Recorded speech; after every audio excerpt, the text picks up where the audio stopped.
So the first thing we're going to talk about is, remember, we don't want to be in the water ever, but if we find ourselves in the water on accident, i.e. we're not actively trying to go and get to somewhere or somebody, we may not be able to immediately just jump out of the water. We're now in moving water going downstream. We need to get ourselves into what we call a defensive swim position. Now, the best way for me to demonstrate this is to tell you that when you get into defensive swim, you want to imagine you are in bed at home or a fully extended recliner at a fire station. You can thank the Tomball Fire Department for that one. This is known as the Tomball method. So you will be literally flat on your back, butt up. You want your feet ahead of you where you can see them, and your head tilted forward like this where you can see your feet. Keep your feet together. If you're going downstream and you got your feet like this, and you're coming up to an object, the first thing that's going to happen, boys, women, and girls, that happens. That hurts at a high rate of speed. You want to keep your feet together. That way, when you come up to an object, you can push yourself around it and go around it. Now, the good news is, we don't have to take the ride for a long time if we don't need to. On the downstream side of these objects, there's what? Our friend, Eddie. We might be able to get into an eddy and reevaluate our situation. But if not, we keep going downstream. You might be where you have to take this ride downstream for quite some time before you can find an egress point on the riverbank that's going to allow you to get out. Now, this allows you to save your strength, this position. But let's say that I'm going downstream. Turn around where I'm actually facing the right way here. All did. So when I'm going straight downstream, I'm going straight downstream. But let's say that, hey, there's a pretty shallow bank over there on the river right. This is where that 45 degrees of the current vector comes into play. And the way to do this is you turn your head the direction you want to head.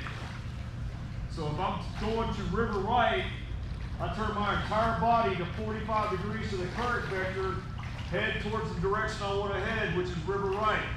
If I'm going to river left, I'll do the opposite. Turn my whole body head first, 45 degrees to the current, going river left. And that current will push you out. Very minimal effort on your part. Save your strength. Don't start doing a bunch of big overhand moves like this unless you have to. Keep your hands down to your side and use these as rudders to control your position. But you have to turn your entire body. If you turn just your head, you're just going to keep going downstream. So you have to turn your entire body. The next thing you will find, when we turn on the jets here in a minute, you're going to jump in. When you land in the water, don't fight it. Don't fight it. Lay back. Relax. It's going to be a very weird feeling because now you got water flowing over the top of you and everything else. The only thing I can tell you at that point is welcome to Swiftwater Rescue, but don't fight it. The more you fight it, the more it's not going to work. So you're going to want to lay flat. Keep your feet up to where you can see them. Keep your feet together. That way you don't inadvertently wear the lower portions for earrings. That's painful, especially for you guy types. So what we're going to do in a minute is we're all going to step up on deck. You're going to enter the water feet first by jumping out beyond the pipes, landing on your back. You're going to go straight downstream towards the ladder on river right down there in the corner where the trough is. So stay to the right of column number 1, the left of column number 2, and go straight downstream. When you get to the ladder, come out, come back up to the front of the deck. This time, jump in, same thing, you're going downstream. The majority of the current in this pool goes straight that way, okay? I've got the jet set up like that for a reason.